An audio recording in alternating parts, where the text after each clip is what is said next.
ওকে, যে শোনো, আজকে আমরা কি শিখবো? WH WS question. Question making, তাই না? দেখি আমরা ডাব্লিউএস কোশ্চেন, এই ডাব্লিউএস ওয়ার্ড যেগুলো সেটা চিনো না? জি। মানে যে সকল ওয়ার্ডের ভিতরে ডাব্লিউ এবং এইচ এই দুটা লেটার থাকবে এবং যে সকল ওয়ার্ড দ্বারা প্রশ্ন তৈরি করা হয়, তাই না, সেগুলোকে বলা হচ্ছে ডাব্লিউএস ওয়ার্ড। আর ডাব্লিউএস ওয়ার্ড দ্বারা প্রশ্ন তৈরি, এটা তোমাদের 4-5-এর জন্য মোস্ট ইম্পর্টেন্ট, ঠিক আছে? এবং খুব সুন্দরভাবে বুঝতে হবে তোমাদের। দেখি আমরা ডাব্লিউএস ওয়ার্ড কিছু পাচ্ছি, যেমন দেখো হোয়াট, হোয়ার, হোয়েন, ঠিক আছে, ইভেন হু, হাউ, হোয়াই, ঠিক আছে। আমরা আপাতত আজকে ছয়টা শিখি। হ্যাঁ, এই হোয়াট এটা ব্যবহার করব কোনো কিছু জানতে চাইলে, যেমন হোয়াটস ইউর নেম, তোমার নাম কি, ঠিক আছে, এই জাতীয় প্রশ্ন। হোয়ার যদি জায়গা বুঝাই তাহলে আমরা হোয়ার ব্যবহার করব, ঠিক আছে। মূলত হচ্ছে সেন্টেন্স তোমাকে দেওয়া থাকবে, সেই সেন্টেন্সে তোমার কোনো একটা ওয়ার্ডের নিচে দাগ থাকবে, ঠিক আছে। সেই ওয়ার্ডটাকে সরাই দিয়ে তার আলোকেই তোমাকে ডাব্লিউএস প্রশ্ন। কোশ্চিন তৈরি করতে হবে, তাই না? তো এই যদি দাগটা যদি দেখি যে আমরা কোনো জায়গার নিচে আছে, তাহলে আমরা চোখ বন্ধ করে হোয়ার ব্যবহার করব, ঠিক আছে। আর সময়ের নিচে যদি দাগ থাকে, সেই সময় বলতে স্পেসিফিক কোনো টাইম যদি থাকে, যেমন 6 AM, 10 PM বা এরকম কিছু থাকলো, অথবা তাহলে কোনো হয়েন।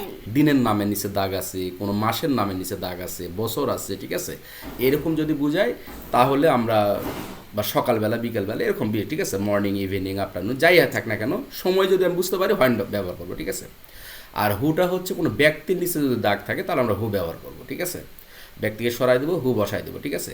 হাউ, হাউটা ব্যবহার করবো সাধারণত আমরা দেখি যে সেটার দ্বারা কি কোনো ইমোশন বোঝাচ্ছে, ফিলিংস বোঝাচ্ছে কিনা, ঠিক আছে, বা কোনো পরিমাণ বোঝাচ্ছে কিনা, যেমন হাউ ওল্ড আর ইউ, তোমার বয়স কত, এখানে পরিমাণ বোঝানো হচ্ছে, ঠিক আছে, তোমার বয়স জানতে চাচ্ছে। আবার হাউ আর ইউ, তুমি কেমন আছো, ঠিক আছে, এই যে কেমন থাকা, এই জন্য হাউ ব্যবহার করতেছি। আর হোয়াই ব্যবহার করবো আমরা, এটা মূলত হচ্ছে কোনো কারণ যদি জানতে চাওয়া হয়, ঠিক আছে। তো এই সকল ক্ষেত্রে দেখি আমরা সেন্টেন্সের মধ্যে গেলে বুঝতে পারবো। তোমার জন্য এখানে একটা স্ট্রাকচার আছে, দেখো, সেটা হচ্ছে বিভিন্ন টেন্সের আলোকে স্ট্রাকচারগুলো। যেমন প্রেজেন্ট ইনডিফিনিট টেন্স হলে সেই ক্ষেত্রে আমার ডাব্লিউএস ওয়ার্ড হবে, ডু অথবা ডাজ হবে, সাবজেক্ট হবে V1 হবে, ঠিক আছে। আর যে প্রেজেন্ট কন্টিনিউয়াস হয় তাহলে হবে ডাব্লিউএস ওয়ার্ড দিতে হবে, তারপর এম ইজ আর, ওটা সেন্টেন্সের মধ্যে থাকবে, সেটাই রিয়াক্টে চলে আসবে, ঠিক আছে। সাবজেক্ট হবে, ভার্বের সাথে আইএনজি যোগ হবে।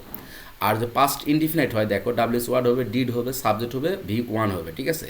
আর তোমার যদি তোমার পাস্ট কন্টিনিউয়াস হয় তাহলে ডাব্লিউএস ওয়ার্ড হবে, ওয়াজ ওয়ার হবে, সাবজেক্ট হবে, ভার্বের সাথে আইএনজি যোগ হবে। আর প্রেজেন্ট পারফেক্ট টেন্স যদি হয় তাহলে ডাব্লিউএস ওয়ার্ড হবে, হ্যাভ হ্যাজ হবে, সাবজেক্ট হবে প্লাস ভার্বের পাস্ট পার্টিসিপল মানে V3 হবে। কথা বুঝতে পারছো? আমরা সেন্টেন্স করতে গেলেই বুঝতে পারবো না, ঠিক আছে। আচ্ছা, দেখি আমরা দুই একটা সেন্টেন্স দেখি।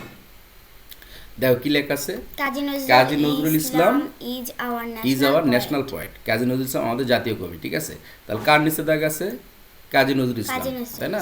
তাহলে কাজী নজরুল ইসলামের পরিবর্তে কি ব্যবহার করবো আমরা? সমস্যা নেই, হু হু ব্যবহার করব। আচ্ছা দেখো, who is our national poet, poet. ঠিক আছে, who is our national national poet. Poet. আচ্ছা, তাহলে আমরা এটা বুঝতে পারলাম। পরেরটা দেখি। দেখো এখানে কি বোঝাচ্ছে, দেখো তো। সৈকত's mother cooks at 6 AM. আচ্ছা, তাহলে এটা কার নিচে দাগ পড়ছে বলো তো?